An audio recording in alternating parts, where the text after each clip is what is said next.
What you are listening to is real. The participants are not actors. They are actual litigants with a case pending in the squared circle. Both parties have agreed to dismiss their cases and have their disputes settled here in our forum, the Turnbuckle Debate.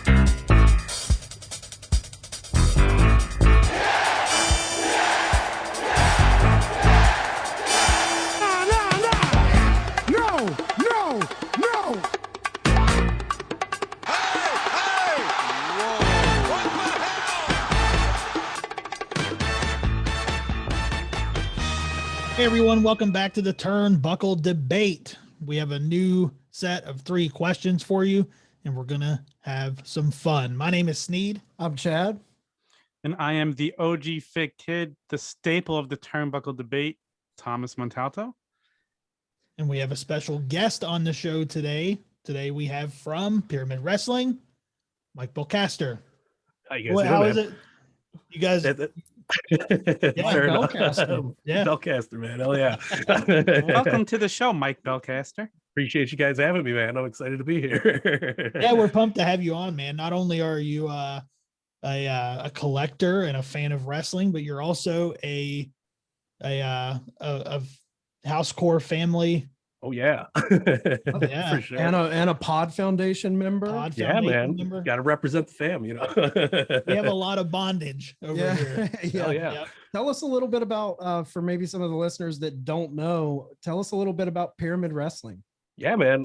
Pyramid Wrestling is me and Scott. We joined forces to talk about our love and collective craziness towards wrestling action figures, and yeah, man, I really enjoy doing it. It's fun to go through all this information with somebody else who gets it. And we're close in age. Scott's an amazing host. He's so good at what he does, man. I seen him do like an Instagram live where he was interviewing somebody, and I was like, damn, this kid has the whole package. Yeah. So I was happy to join up, and like we're having a blast with it, man. It's really good stuff. Yeah, I love your guys' show. It's just, and I'm not even like, Sneed and Tom are definitely the bigger collectors out of the 3 of us. But even I love hearing you guys talk about it because the passion you guys have for it. And not only just the figure talk, but I feel like the figure talk kind of gives you guys windows into going down memory lane and getting nostalgic and talking about the old VHS tapes or different storylines from the past. So I love the show you guys put on. Appreciate that, man. Yeah, no, absolutely. You can't speak about the figures without talking about the product, Right. And I've been watching it since I could, remember shitting in a diaper. So like, it's just been like, I was born in 1987. My dad took me to my first show in 1988, and it was, I've been going to it ever since I was a little dude, So That's awesome. It's in my blood, man. Yeah, man. Yeah, well, That's awesome, man. And it was a lot of fun actually being able to come onto the show and talk about the Galoob figures. Like, yeah, man. I got my little Brian Pillman still hanging out with me. It's one of my favorite Galoobs. Love that Galoob. Yeah. Oh yeah. that episode made me want to start collecting Galoobs.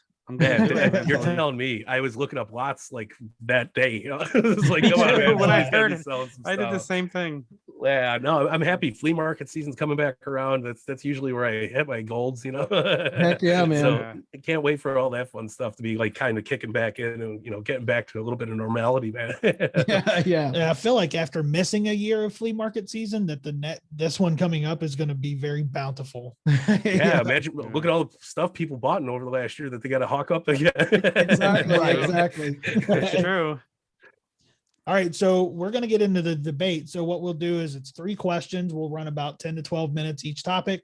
Everybody will get a chance to talk about it. We'll kind of do a roundtable discussion about it. Usually Tom's wrong, so we just want to get that out of the way, just so you know. Right Usually they're wrong.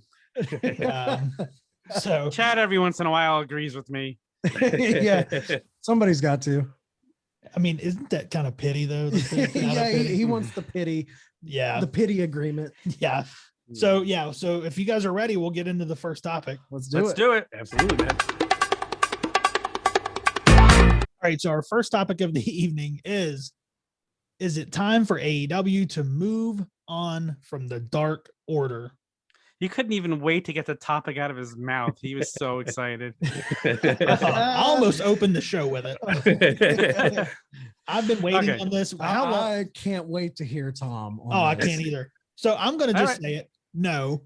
No, they should not move away. Tom, make your case because I'm about Okay. to weigh into it. Yeah, please. Well, okay, I'm going to make my case because I would love to see them do something with them worthwhile.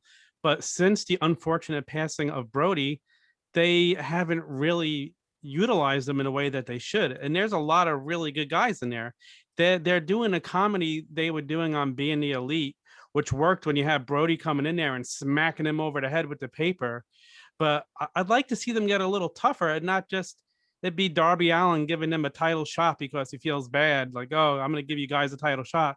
Like they need more substance. It's just, and they could do it. They could easily do something with them and make them, get them a new leader.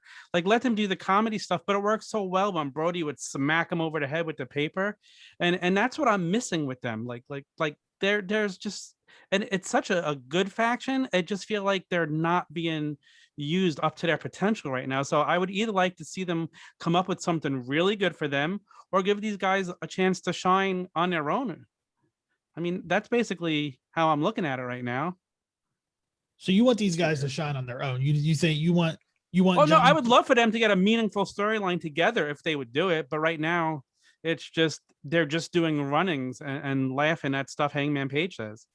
So John Silver getting himself over, you're done with that. What has he done lately? He's hurt. He's injured. Okay. So we just hear him out there cracking jokes. I want to see him smacked over the head with the thing. Like when he comes back, he was on a good run, but they're not, I don't know, him and a tag team, they could be good, but it's just, I just feel lackluster watching them lately. What do you think, Mike? What's your take on it? Man, I'm probably, in the completely opposite area of that because I love the Dark Order. I've been a fan since they started doing their thing. I agree with some of his points. Absolutely. I think the bigger issue is that they need a more serious head of the table. Like if Hangman 100%. stops doing the goofy shit and he gets out there and he's, starts getting angry and like bossing them around a little bit, I feel like maybe the Hangman piece of it was maybe a little prematurely brought on. And I don't know. I love them. I think that they're doing great. Their skits on Being the Elite are awesome. I love seeing them come out and start causing chaos, or helping people out when they're getting their asses handed to them. I really think that brings something to the table that we probably could, look at a little bit more. I would love to see, not just them, saving Sting when Sting's getting jumped, but I would like to see like a little bit more of a story being told with the people they're trying to protect or, go after. And, I think that they That's just need exactly what I'm saying. I think they need to figure out their rhythm a little bit more smoothly. Again, like Hangman could, come out and be, piss fire and, throwing stuff and getting crazy. But I really think that I just think that they're still kind of building up. They're like, you're clay, you're molding it and it's hardening, but they're just not there with the full detail yet. They can totally figure it out though. I don't want to see them go anywhere. I love Johnny Hungy. I love Alex Reynolds. I'm digging the whole storyline with everything. The latest Being the Elite with them was hysterical. And Yep. like I never thought that I would see Colt Cabana on television again, where he was actually, a prominent person on TV. And I'm happy as hell about that, especially from being from Chicago, man. I got nothing but love for Colt. Yeah. Tom, you say that's exactly what I'm saying when Mike gives his points. But the question was, is it time for AEW to move on? And you said yes. No, I said it's either time to use them properly or move now on. he's backpedaling. No, that's exactly what I said. Rewind the tape.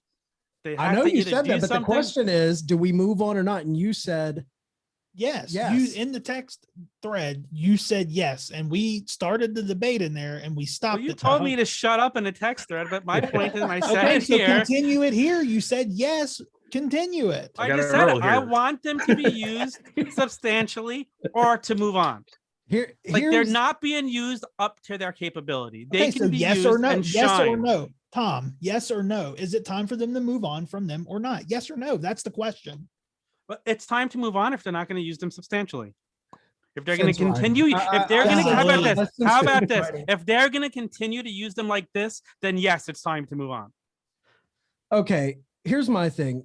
I agree. I think eventually they need a storyline. I hate to say serious because I like their comedy, but I think they need a legit storyline to give them a goal and focus and stuff like that. But I do think there's something to be said about the humor they bring to Dynamite right now. Dynamite doesn't have a lot of jokey stuff. They are kind of that levity in between some of these more serious storylines that are going on. And you say they're not doing anything with them right now, but and you kind of pawned off the fact that Darby's just handing out title shots because he felt sorry for him. I would say it was impressive to me that 10 main evented a Dynamite against Darby, and they made him feel credible. Like, talk about a guy who was a no-name getting a rub. So they are building these guys a little bit more than just giving sympathy title shots. Yeah, no, I that match with John Silver and Darby, that incredible. John Silver, proved that he should be somebody that we see weekly, not just backstage or in vignettes or whatever the case may be. I feel like they're all really, really talented individuals, and I just feel like we're still climbing the mountain a little bit more. And a couple more miles and stretch, maybe we'll see the bigger picture. I'm looking forward to that. Yeah. And if you think about like the arc of the Dark Order, how crazy it's been at Double or Nothing, Evil Uno and Stu Grayson show up at their very first event. And you're like, who are these guys? We knew them as Super Smash Brothers. They come out as Dark Order. They have these minions. We're like, what is this? Then we get those vignettes of those recruitment vignettes. Then they bring in John Silver and Alex Reynolds. Pandemic happens. They bring in Brody, the Exalted One, the build up to that. And then they took on an even more darker tone. But then in BTE, they start flirting with the comedy. And then the unfortunate passing of Brody Lee kind of left them in a weird position. The thing that I don't agree with what you said, Tom, is they need a new leader. I don't know if they need a new leader. I think it would be cheap and almost like do a disservice to the memory of Brody Lee if you just bring in this new guy, because Brody was the Exalted One. It was built into the story, and to just have them have some new guy brought in just to have a new head of the table, for lack of a better word, I don't know if that would work. It doesn't necessarily need to be a new guy. It could be a current member of their faction. Stepping up. Yeah. I mean, you can even, okay, this sounds crazy, but you could get -1 out there and like telling them to get more serious and pushing them. He is kind of. Yeah, they could use him in a more prominent role with them. He is so entertaining, that kid already. It's amazing. I don't think they need a new leader. I think what they're doing right now is fine. And if you really break it down, their leader he died. So they have to start from scratch. Yeah. They have to start from the absolute bottom. And you can't just build, it has to build up. And then with being the elite and all the title shots and -1 being on there, it's a slow build, but they're building themselves back up and they're getting themselves over. And they were in a really tough spot. If you really think about where they were at, when Brody passed away, they were super heels. Yeah. They left the Nightmare family completely wrecked. Anna Jay comes out, puts Brandy in a chokehold. They destroy Arn Anderson. I mean, there was that end of Dynamite where the entire Nightmare family is decimated on the top of the ramp, and they're all standing tall. So Brody Lee, even though they were flirting with comedy on BTE, there was no comedy on Dynamite. They were straight up bad guys. That dog collar match, there was nothing funny about that. That dog collar match was brutal. And so when Brody left, and the wrestling community, rightfully so, rallied behind in mourning Brody Lee's passing, I felt like it put them into this position where it's like, there's no way they can go back to being heels. Like, we have to change. So they had to do a complete 180, and go into babyface mode for this faction. And I think they've done a pretty good job at that. Now, I think like Mike said, you have to build towards something bigger. And they've been flirting with this Hangman stuff, but you know, the fact that faction has survived through everything that's happened to them. Because if you remember, like when Dynamite first started, the fans were shitting all over that angle, and they've won them over. Yeah, no, when Dynamite, I remember I was like, what the hell are they doing with this? And like you kept seeing those, you know, those little cutaways where it's like join the Dark Order, and it's like, where's this going? And it's still like even a little bit before Brody, we were like, okay, we kind of got like a feel for it, but we still have no clue what this is. And I feel like Brody kind of put them on the right path. And of course, you know, it sucks that Brody passed. It kind of screwed up the whole thing for him for a little bit, but it was like, you're on a road trip, you get, you know, a flat tire or two. It's not going to stop the momentum from getting to the destination. I just feel like they got to pull out a map and take a new route, you know, just try to kind of figure out exactly what to do with them. I think, you know, everything so far has been great. I think, you know, 10 stepping up, you know, you see him way more like I didn't care shit about 10, you know, 3 months ago. Right. But he comes in now and he's this prominent figure when he gets up there, even in the being the elite, you know, stuff. He's still like just a big part of the Dark Order. Right. So I feel like they're kind of just getting a feel for what the next move is. Yeah. I mean, and remember the thing that when they went off the air of Dynamite and they had all the minions in there doing the punches, and that one minion got isolated on social media and Botchamania just went. And there was those terrible punches. They even had to survive that because they were getting just roasted for that. Yeah, no, I couldn't agree more. And I think they did a great job coming back from like what the shit is this to what it is now. And like, it's huge now. I just wait for crowds to come back in full. Dark Order is going to be over as hell still. And I don't think I don't think they lost momentum at all. I just feel like it's been a hard year for all of us with the no crowds. Wrestling's been really, really dim and like hard to watch for the most part. They've kind of done a really good job keeping it entertaining throughout, you know, having no crowds to kind of like trickling back in people. And I think that's like kind of where we're at now. We're at that last phase of like, you know, a couple weeks, we're getting full shows again. Like it's going to be, you know, they don't even know who's over right now. When you get in front of that crowd, that's going to be like the defining moments, you know, like you're going to see who's really over and who's not over. And I'll tell you what, and I can guarantee you when the crowds are there and John Silver comes out, it's going to be a pop. Yeah. And that's nuts for him. They really are. And the big thing, that's another thing to really think about is, you know, after Brody, the guy who was the most over in that group was John Silver. I mean, people were loving that guy. He's getting all these matchups and then he gets injured. So it's like the one guy that that's kind of going to step up into that. I don't want to say the face of Dark Order, but he was definitely the most over in that group. And then he goes down. So you're just in a really tough spot. And I will agree that the whole thing with Hangman, although it cracks me up, like it pops me every week, whatever they do, like last week when Hangman drops the double or nothing line. And did you do that on purpose? John Silver's like blown away how smart he is. Like I was laughing my ass off, but there is a part of me that's like, okay, I want to see Hangman get serious. I want to see he's always came out with the beers. He's got a fun factor to him, but you want to see him really key in on like a good feud. Yeah, I agree. Anybody have any final things to say before we move on? Tom? No, I think we've all made some great points. I mean, I know at least three of us have made good points. I made good points too. All right, so we'll move on to our next topic. Our next topic of the evening is, does WWE Stars signing with AEW take away from their homegrown stars? And this was Mike's question for the night. Mike, kick it off, man. Yeah, no.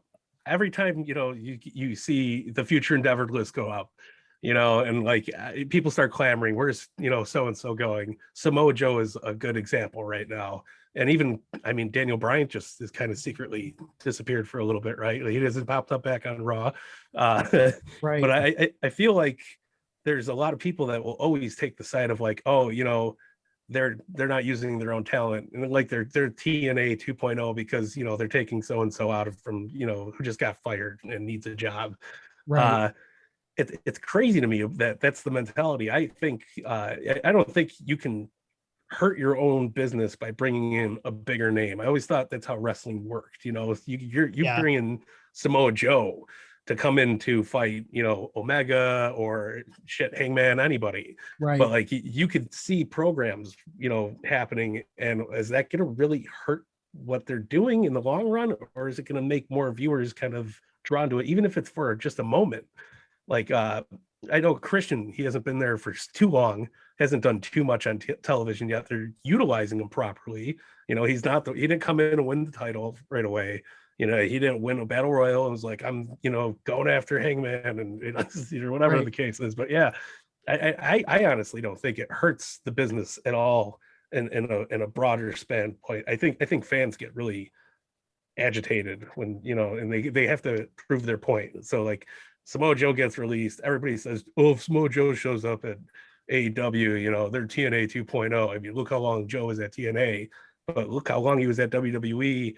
That Lesnar feud, bring that energy to Right. AEW. You know, I want to see Samoa Joe spitting Kenny Omega's face and get, you know, right up to the nose, you know, that I love those moments. Those are big moments, and you can't have those moments unless you bring in people from the outside that already have a big following. You know what I mean? Like, Right. And what are these wrestlers supposed to do? Because they're former WWE, are they supposed to just not go anywhere? You know, like, well, you're out of WWE. We don't want to see you go anywhere else because we're going to hold it over your head. That I never got that. Like you talked about Christian Cage. I think the Christian Cage thing is a prime example of why it doesn't take away from homegrown stars. You have Christian Cage come in. He has a killer match with Powerhouse Hobbs. This is a homegrown AEW guy in the ring with Christian Cage. He's getting a shine from that. You know, he's getting the quote unquote rub from Christian Cage. Even, you know, you can go outside of AEW, you know, Big Cass, now William Morrissey and Impact Wrestling, you know, guys like that come in and people want to sell them down the river because they're former WWE stars. But I'm like, these guys have earned that right with their popularity to help a brand when they come in. It's a huge surprise. It's exciting. And by them having eyes from their time at WWE, it elevates the product itself. I feel like to have these big, you know, that's water cooler talk. You know, when something big happens, social media lights up. That's good for the business. Yeah, that's a draw, you know. Nobody talks about the drawing power anymore, and like it's just there no matter what, right? Like for sure. It's so true. And anytime you have the opportunity to make your business better, whether you're a wrestling company or a baseball team or any sports team or entertainment company, if somebody could be an asset to your company, of course you should sign them. Right. But if you actually look back at the releases last year, because we don't know what's going to happen this year, from the April 15th releases last year, how many people showed up in AEW out of all those releases? One? Was it Ty Conti? Matt Cardona showed up for five appearances, but they only picked one there. And, you know, people tried to go. Heath Slater called him and was told no. You know, he came out and said that. Other people tried to go there. So they're not just taking anybody that's available. They're picking and choosing, and they're picking and choosing the right way. Like, you have to be selective, and they're going with their recognizable faces. And they've done everything right. Like, if you don't want the company to make themselves better, then are you really a fan? Yeah. Like, just because you think the guy's too much into WWE? No. Right. Oh, okay. The other guy, Miro, they signed Miro after a while too. And look at the run. That guy's a monster now. Yeah. Like, he's finally being utilized the way he should. Like, finally. Miro is my example because, you know, when he left WWE, he goes to AEW.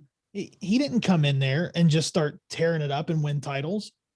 He came in with Kip Sabian in an arcade angle where he was, you know, they're having matches and they have arcade machine named Alan outside. Right. Like he's not coming in and taking away from he wasn't even thought about to be in the main event at that Exactly. time. And say what you Yeah. want about that angle. And we've been super hard on the way they booked Miro out of the gate. I did not like that. But having said that, it was coming from a great place, because the whole reason they put him with Kip was like, oh, if everyone knows Rusev, if we put Rusev, Miro with Kip Sabian, maybe it'll elevate one of our homegrown guys. So it's Yeah. like, even when they bring in these new guys, they're trying to attach them to, like, look at Sting. He comes in. I mean, he has elevated Darby. Darby was already on his way. And I think he's at the point now where he doesn't really need Sting anymore. But I guarantee you there were more people that took notice of Darby with that connection to Sting. Absolutely. Absolutely. Oh, yeah. Yeah. I couldn't And agree they- more. There's just a natural or organic like something there between the two of them that I feel like they haven't even fully tapped into yet. I feel like it's leading to something bigger. You know? Yeah, that's why Yeah. it kills me when they compare it to TNA, because TNA, I do get, you know, when TNA brought guys in like Hogan and Nash and all of those guys, they did kind of pull that WCW, we're going to take over. Some of the homegrown talent kind of took a backseat a little bit more, where AEW, I do feel like they're trying to not go that route. They're not letting these Christian Cages and Stings come in and get the titles and just squash all of the homegrown talent. They're utilizing them to build up the roster they already have. Look at Matt Hardy and Private Party, and you know, the same thing. They're elevating those guys. Yeah, no, I feel like even Big Show, like Big Show Yeah. came in, everybody was like, he's a lifer for WWE. Like, what the hell are they like? And then I'm sure people thought he was going to wrestle a lot, but like he hasn't worked one match, you know, and like he's been doing great on commentary. It's just proper use of talent and names. I feel like Tony Khan is probably really, really protective, but in a good way, where he's putting those decisions like, hey, maybe you'd be great at commentary. Like, why don't you try that? You know, give it a whirl. Right. And he's doing fantastic. And I feel like with everybody, like the way with Matt Hardy came in, Matt Hardy hasn't even done anything like huge besides Oh, be a background extra, you know, extra seasoning on the steak. yeah. Everybody loves a little bit of extra seasoning on that steak, man. Yeah. Yeah. And that's another, you know, it's just, I don't know, man. It's just, I don't think that it takes away one bit. I just No, don't. I think that it's there. It's a possibility where I do think like there have been companies in the past that it's not a crazy debate to have, because it's happened before. I get fans being hesitant of, oh man, we just don't want them to sign reject WWE guys. I do understand the trepidation of it, but at the same time, it's like, if you're following the product, you know, they're executing it correctly. They're not flooding it with guys who are just taking over. I mean, I would argue right now, like some of their most over guys are homegrown people. MJF, Darby, Yeah. Jungle Boy. A lot of those guys, you know, we never even knew who they were before AEW. Well, that's the thing about True. AEW. If they're going to bring somebody in, it's going to make sense. And if it doesn't make sense, they're not going to bring him in. They have Matt Cardona come in, and obviously it didn't make sense because he didn't stick around. Right. Yeah. So yeah, that's all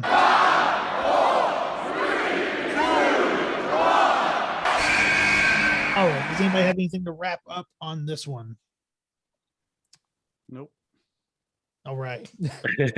So we will It move was a solid on. one. All right. And this kind of plays into that one as well. So our final topic of the evening is, do wrestlers who get themselves over after leaving WWE get enough credit? And we're talking about, you know, the Cody Rhodes before he went to AEW, when he went out on the Indies, ROH, Impact, New Japan, won the NWA title. So those guys that do they get enough credit for getting themselves over before moving on to another big promotion type of thing?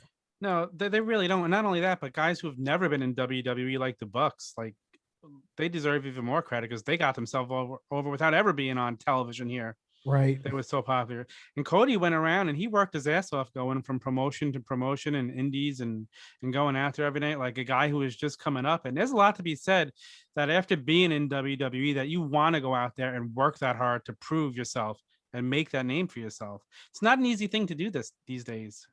Yeah. No, I look at it like it all depends on the performer. Like Cody went out and he did the work. He lives by that. That's something. And I didn't know shit about New Japan, or like I wasn't following Ring of Honor that much.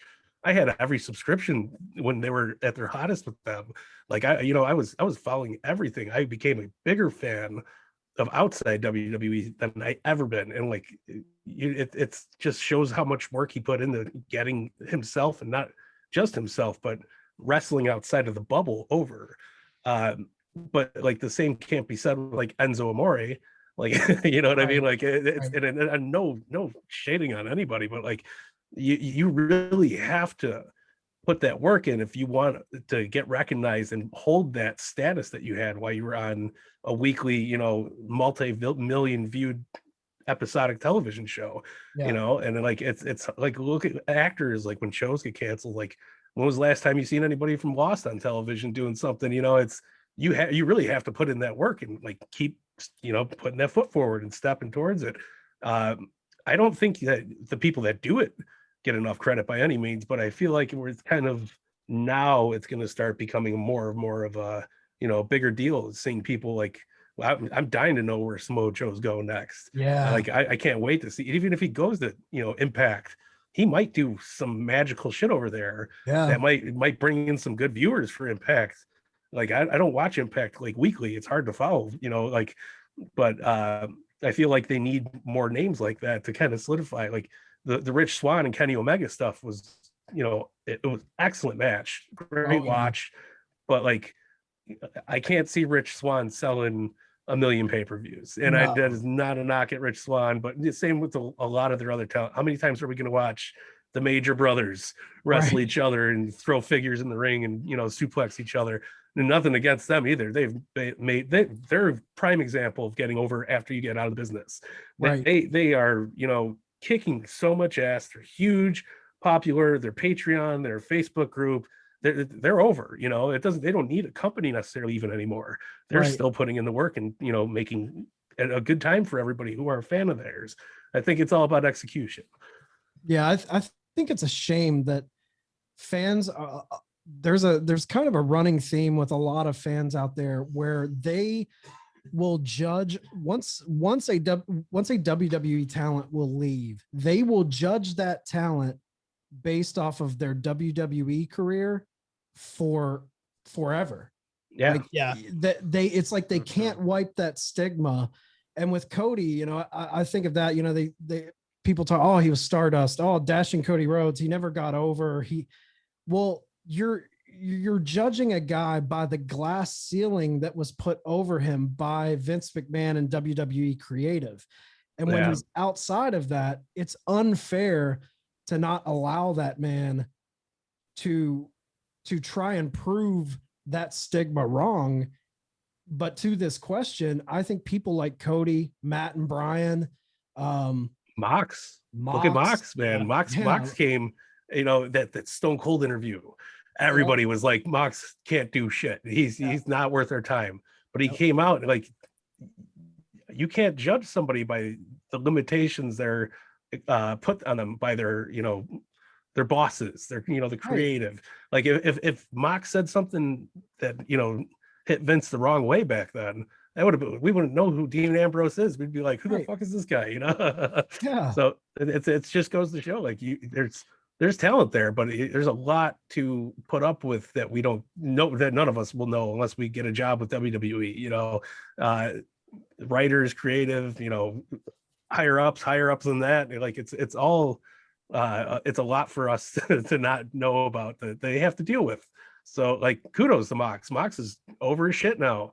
Like, and he was before he left, but like he really solidified his character and his role as being like, I could do this. I'm a top guy.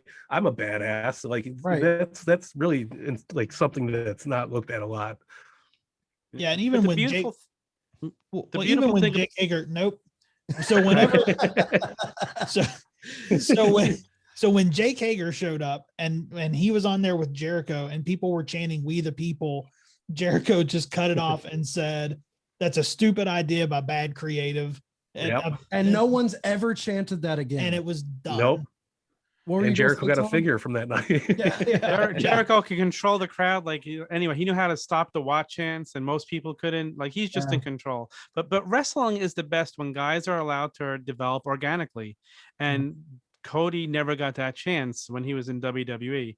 If you go watch when he inducted his dad into the Hall of Fame, right there, you knew the guy had what it took to be a star, because that was probably one of the best induction speeches I've ever seen. Yeah. And when he got to the main roster, he wasn't allowed to do anything. And now you go back to his promo last week, that was an amazing promo. Like you could feel the emotion in his voice. That's when wrestling is great. When you get to hear these guys, they are the character. They're not reading from a script. And Cody, like I said, Cody worked his ass off to get to this point, to prove who he was, to get to a point where he could come into AEW and be a higher up there and get to make decisions. There's a lot to be said for somebody that is willing to put in the work, because a lot of guys will go to WWE and they'll leave and they'll go out and make a living on the indies, just signing autographs and working, however many weekends they want to work a year, which there's no knock on that either. But Cody just had the desire to prove that he could be who he thought he was, and he did it. Exactly. Yeah. There's something awesome about a wrestler being like, you didn't let me show what I'm capable of. And if you remember, Cody wasn't cut. He requested his release. He saw the writing on the wall. Yeah. When he left WWE, that was, he knew what was in him, and he knew Stardust wasn't giving him that. Right. And I guess a question I have for you guys is like, how do you know, we have fans that judge how a wrestler is in WWE, and that stigma will follow them into other companies. But how do you know when it is like they had the opportunity and didn't grab that proverbial brass ring, but versus when they didn't get the opportunity? Like, you know what I mean? Like, there's those wrestlers that, like Cody Rhodes, okay, he had it in him because we see it now, and you can say that was bad creative. He wasn't given that chance. But then you have those people that got the opportunity and kind of blew it. So the criticism is valid. You see what I'm saying? Like, absolutely. Yeah. Yeah. I get what you're saying. It's just, how do you know in WWE when everything is scripted, though, what a guy can truly do? Just because Vince thinks the guy could do it and he's handing him the script, the guy's not feeling the script. He's not going to get he's not going to be able to shine the way he knows he could shine doing if he had more input on his character. Well, like, for example, go back to Dean Ambrose when that last heel run, that was terrible. Awful. That was just absolutely terrible. And he had to go out and spew that shit. And I don't blame him for leaving after that. Like, what are you supposed to make out of that? You can't become a star when you can't make shit out of shit, man. Like, like, it's just terrible. I mean, that was kind of, just to agree with, or to kind of say something about what you said.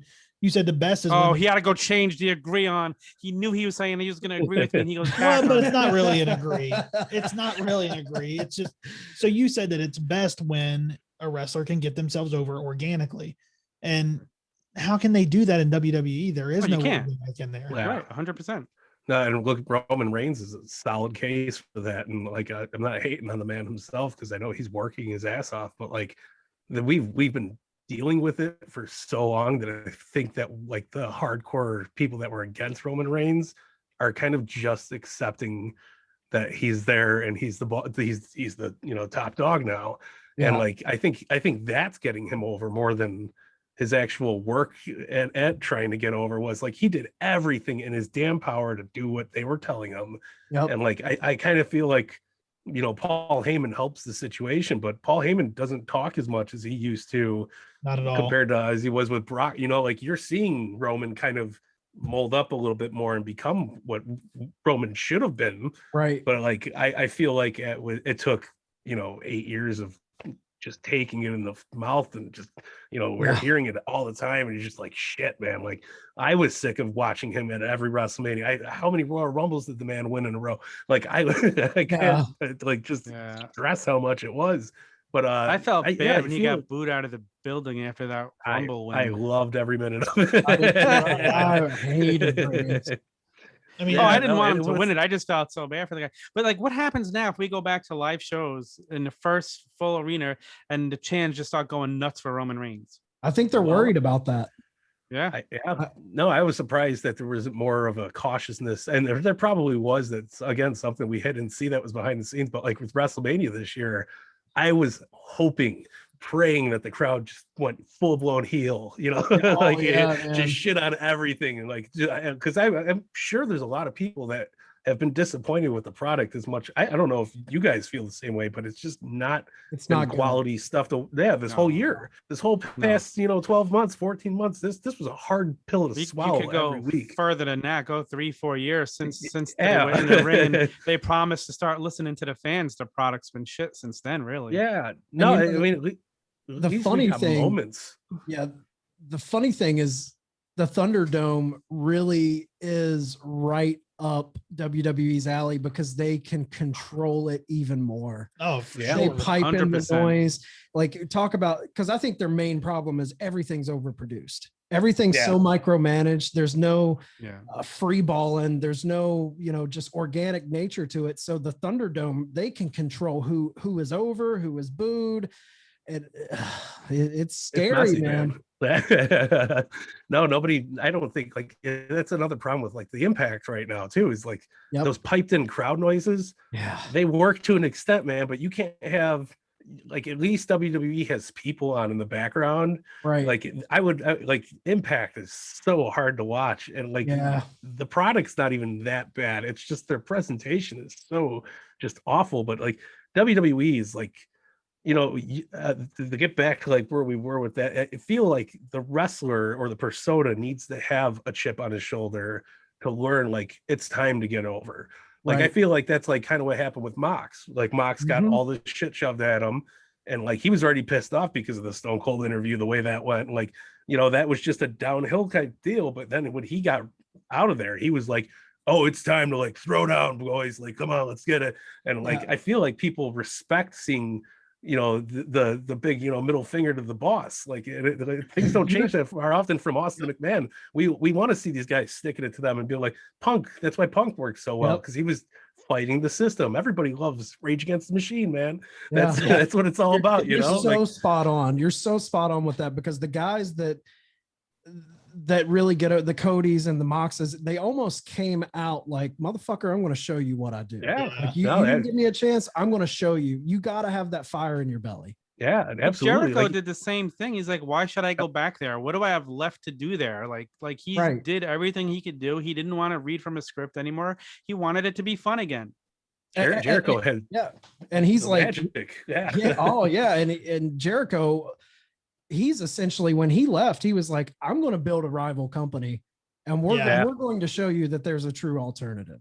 And the great thing about Jericho is that he did that. He had nothing left for WWE, but when something fun came about, he still got to go back to WWE and do it. I remember he popped up with the Alpha Club shirt on. It was a big Raw thing, and he was just like sitting backstage, just like, you made the list, Yeah. I think New Japan really.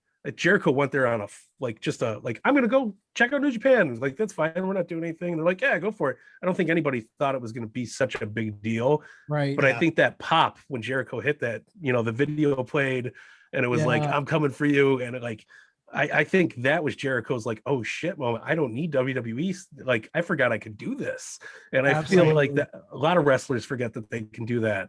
But when they see it happen and they're like, shit, I'm over still, I don't need the script. I don't need to fight all the time to get myself over. I feel like that once they realize their own potential, that they once that light hits, they're going to take off and just fly, Exactly. And once they realize that, holy shit, there are fans outside of the WWE universe that love me. Yeah. Right. And not to say that, WWE universe and other wrestling fans are separate. There's a lot of crossover, obviously. People that Sports watch entertainment, pal. three of the names, I just wanted to throw out three of the names and just kind of get people's opinions where we're talking about wrestlers who get themselves over. Do they get enough credit? The three names I think about when it comes to AEW, people that have left WWE and maybe haven't really hit that full throttle Mox Jericho status. I think about Miro, I think about Jake Hager, and I think about Sean Spears.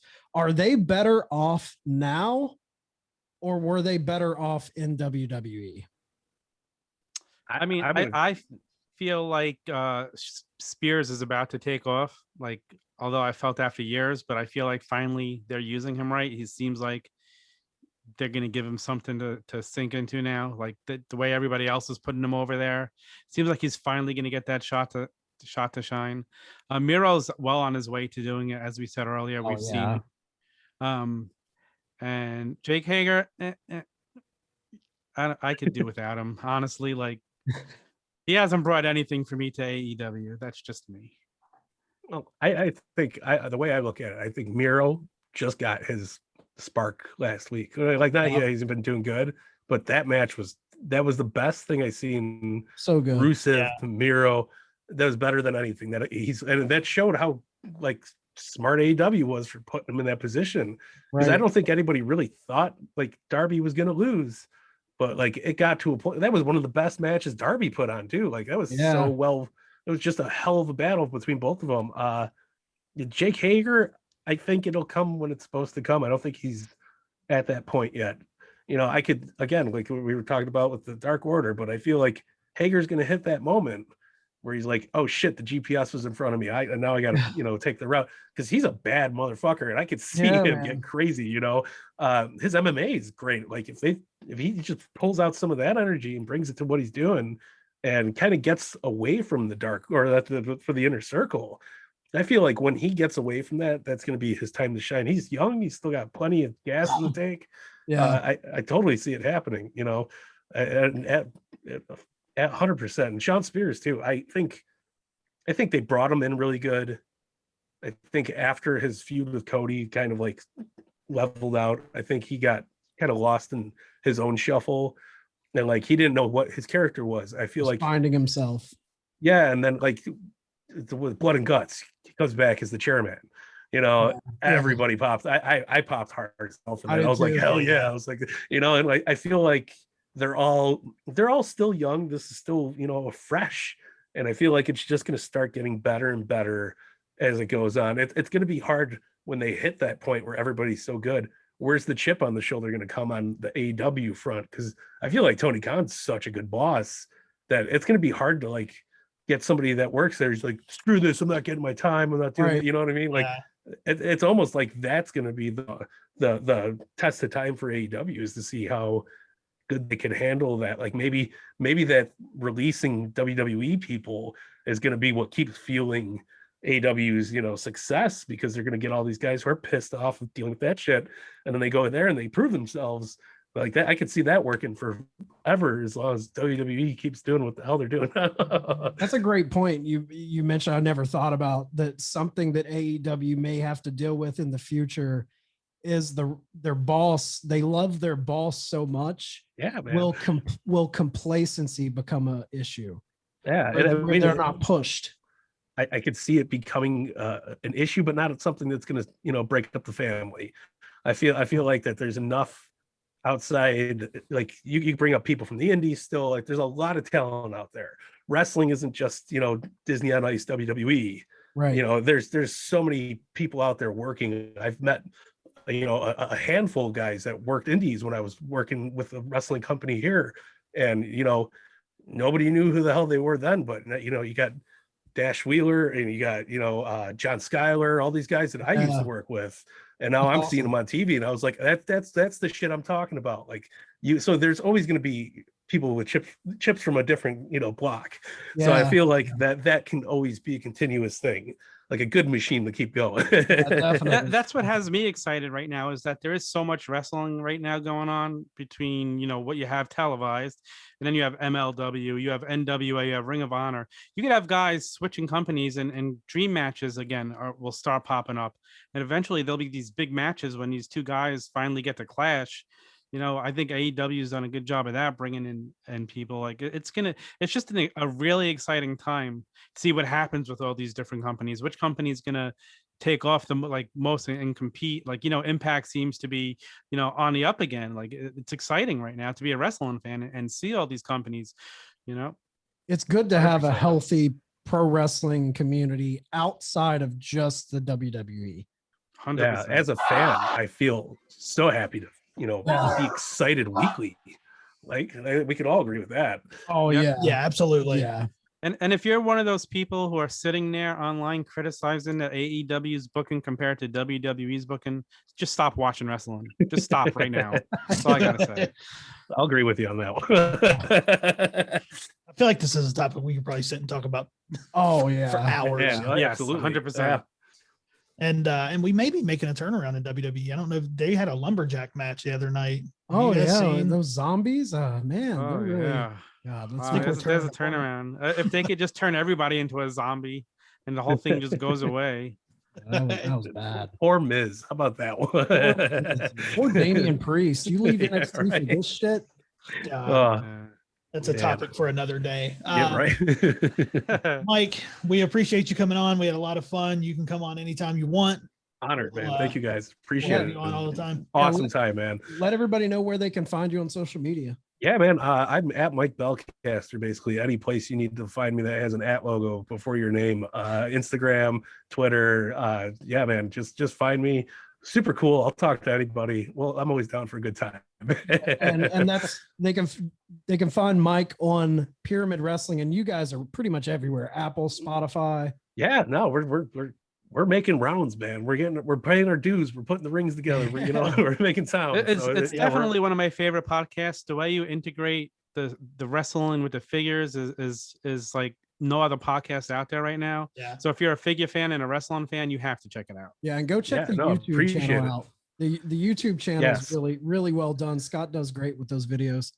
I can't put that kid over more. He busts his ass. He works so damn hard. He does a great job. He's one of the best of what he does. I feel like Yeah. there's not a better wrestling figure YouTube channel out there. Oh, Like, great! where his Original hunts- music, his music. Yeah, yeah. oh, it's awesome. Like that's how me and him first met. We were talking about music, man. And he's like, "Oh, you play music? I play music." And then we were like, "Fuck, we like wrestling too." Shit, like we have so much to talk about, man. Well, Mike, we'll definitely have you back on, and we look forward to it. Oh yeah, I appreciate that, man. Thank you guys for having me. It was fun. So until next time. Tom, go ahead and get your stuff in. I know this is usually the part of the show where you get it in. The OG Fit Kid on Twitter and Instagram. Follow me. Watch what's going to be happening in the future. You never know. Oh, some big news. Big things coming. Court is dismissed.